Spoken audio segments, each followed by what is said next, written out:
Bonjour de Gaza, Gaza sur le blocus israélien inhumain, Gaza la souffrance, Gaza les difficultés, mais Gaza la volonté et Gaza la vie. Donc c'est un grand plaisir pour moi d'être avec vous depuis Gaza. Je souhaite bon courage et bonne chance à mon ami Pierre Veillard dans son combat politique en France pour la justice et pour l'avenir des jeunes en France.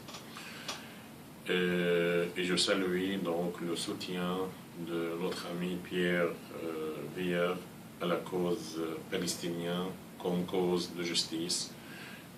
Depuis de longues années, j'ai des bons contacts avec mon ami Pierre quand il était coprésident du Mouvement de la Paix et quand il était responsable de bateaux français pour Gaza dans le sud de la France, où il m'a invité pour faire une série de conférences sur la situation actuelle dans la bande de Gaza, mais surtout pour développer des échanges avec le mouvement de la paix et avec la jeunesse dans sa région. Donc je tiens à saluer son engagement pour la paix dans notre région et partout dans le monde, et notamment en France.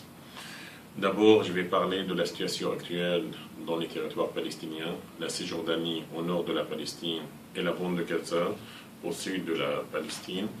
La Cisjordanie, la situation est très difficile avec le mur d'apartheid construit par les Israéliens, un mur qui sépare pas seulement les Israéliens et les Palestiniens, mais qui sépare les Palestiniens de leurs écoles, de leurs villages, de leurs terres. Sans oublier la colonisation. En fait, la colonisation, elle n'a rien laissé aux Palestiniens. Tous les jours, il y a des nouvelles colonies illégales construites d'une façon illégale par les différents gouvernements israéliens. Sans oublier encore les checkpoints, 450 checkpoints, barrages militaires qui empêchent la circulation des Palestiniens dans leurs villages et dans leurs villes en Cisjordanie. Dans la bande de Gaza, la situation est plus dure, avec un blocus israélien imposé depuis plus de 10 ans, la fermeture de frontières, le chômage, la souffrance. Mais le sentiment le plus terrible dans les territoires palestiniens, c'est l'absence de perspectives pour l'avenir, notamment avec l'échec de processus de paix et surtout avec les mesures israéliennes atroces contre les Palestiniens, soit à Gaza, soit en Cisjordanie. Et dans ce contexte difficile, il y a eu la grève illimitée, la grève historique, la grève collective de plus de 1800 prisonniers palestiniens qui ont décidé d'entamer une grève collective illimitée pour revendiquer leurs droits et pour essayer d'imposer à l'administration israélienne beaucoup de revendications. Après presque 40 jours de cette grève historique, de cette résistance, de cette volonté, les prisonniers ils ont obtenu beaucoup de revendications comme l'augmentation du nombre de visites, soit la visite familiale, soit la visite de leur avocat. Encore, ils ont obtenu l'amélioration des conditions de détention dans les différentes prisons israéliennes. En plus, ils ont eu le droit à la presse, aux chaînes de télévision et surtout à l'éducation. Et encore l'amélioration des repas proposés par les services des prisons israéliens pour les prisonniers palestiniens et avec une série d'autres revendications obtenues grâce à cette grève historique de nos prisonniers palestiniens. Mais le combat se poursuit jusqu'à la libération de nos 6000 prisonniers palestiniens qui sont toujours derrière les barreaux israéliens.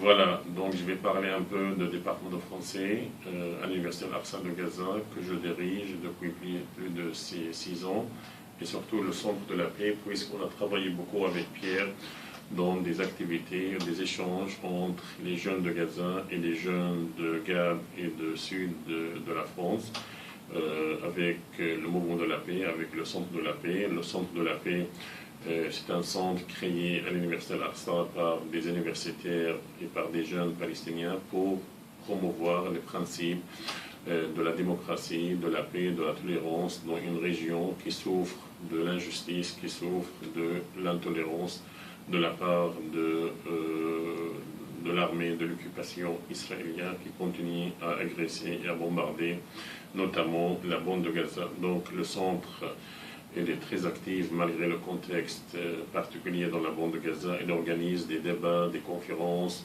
des séminaires sur les principes de la démocratie, de la paix, des droits de l'homme, de droit à la presse, de la liberté d'expression, du rôle de la femme dans la société. Et depuis 3 ans, depuis la fin de la dernière agression israélienne, en 2014, le Centre de la Paix a commencé un programme de soutien psychologique pour les enfants de Gaza, un programme qui marche très bien.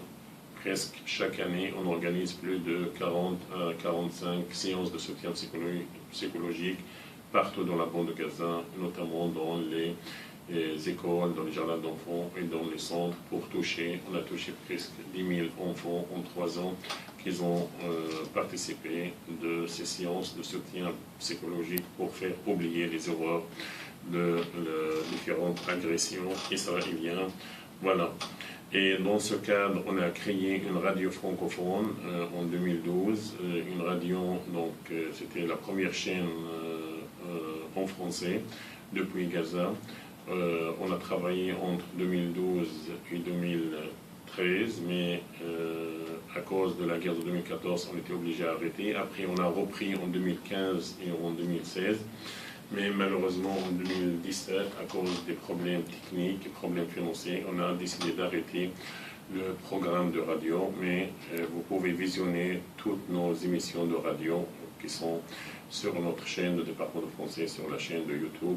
Vous pouvez voir les plus de presque 100 émissions qui ont été présentées par les jeunes émissions qui parlent de la situation à Gaza. Et c'était une occasion de faire des échanges entre les jeunes de Gaza et le monde francophone, puisque notre émission de radio touche le public francophone partout dans le monde. Et dans ces émissions, il y a eu beaucoup de débats, il y avait beaucoup d'émissions sur l'actualité dans la bande de Gaza, actualité politique, mais on a essayé de montrer que la vie continue à Gaza avec des émissions sur l'éducation, sur la santé et sur le rôle des jeunes dans la société.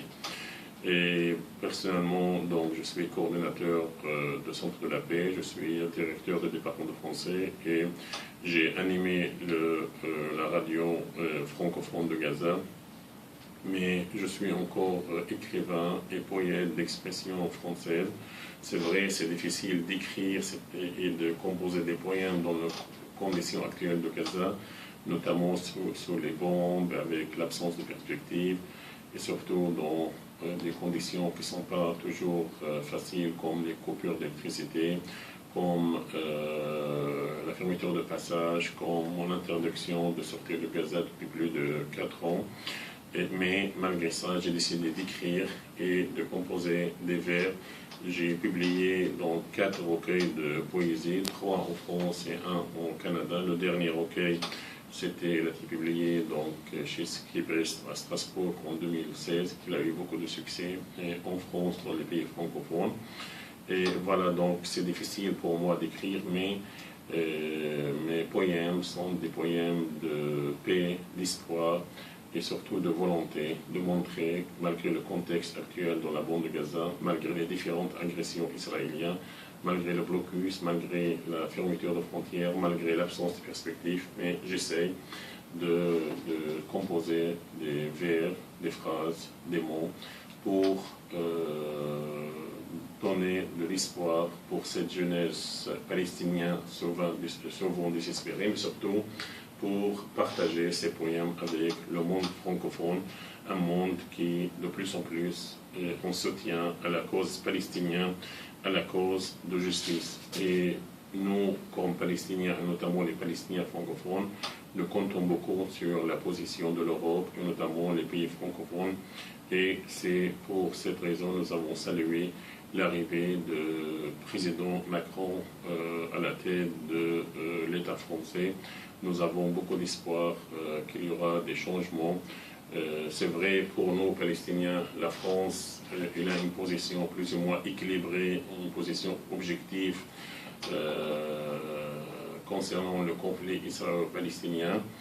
Et presque le seul pays où le gouvernement et la population et la société civile il soutient la cause palestinienne à travers des échanges, à travers des projets, à travers des liens d'amitié entre la France et la Palestine. Et nous espérons qu'avec Macron, la France pourrait avoir un rôle à côté de la justice et pour soutenir la création d'un État palestinien libre et indépendant qui pourrait vivre aux côtés de l'État d'Israël qui existait depuis 1948. C'est ça le rêve des Palestiniens, c'est créer un État palestinien libre et indépendant pour instaurer une paix qui passera avant tout par la justice. C'est pour, dans ce contexte palestinien et dans ce contexte francophone, que je salue mon ami Pierre Via pour son engagement et j'ai apprécié donc sa décision d'être candidat pour les prochaines élections législatives en France dans sa région. Et moi, j'ai eu le plaisir et l'honneur d'être invité par lui, par le collectif Bateau français pour Gaza et par le Mouvement de la paix en 2011. Et j'ai séjourné une semaine et j'étais invité chez lui à la maison dans la campagne. Et il m'accordait un accueil, et lui et sa famille, un accueil formidable que je tiens à remercier une autre fois. Et je lui souhaite un bon courage dans son combat pour l'avenir de la France, pour la jeunesse en France, mais surtout son combat au niveau international, son combat pour la justice partout dans le monde, et notamment pour la justice pour le peuple palestinien. Il a promis dans son programme politique de reconnaître l'État palestinien et de demander à la France officielle de reconnaître l'État avec beaucoup de députés, l'État palestinien. Et ça, je pense, c'est une avancée pour le processus de paix.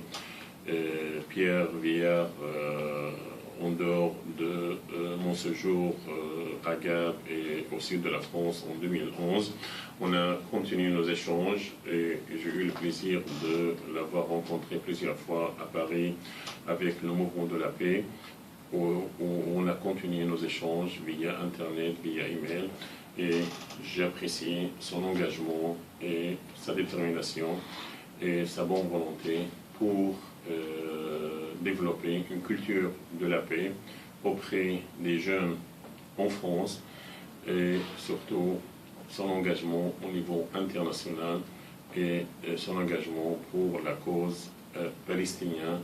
Et c'est mon message, c'est un message de soutien à un homme de paix, un homme très engagé pour la justice. Mon dernier mot, ensemble, pour la justice, pour la paix, pour la tolérance. Vive les relations franco-palestiniennes, vive l'amitié. Bon courage et bonne chance à mon ami Pierre Villard dans son engagement pour l'avenir et pour la justice. Merci beaucoup. Ziad Midouk, Gaza, Palestine. Merci.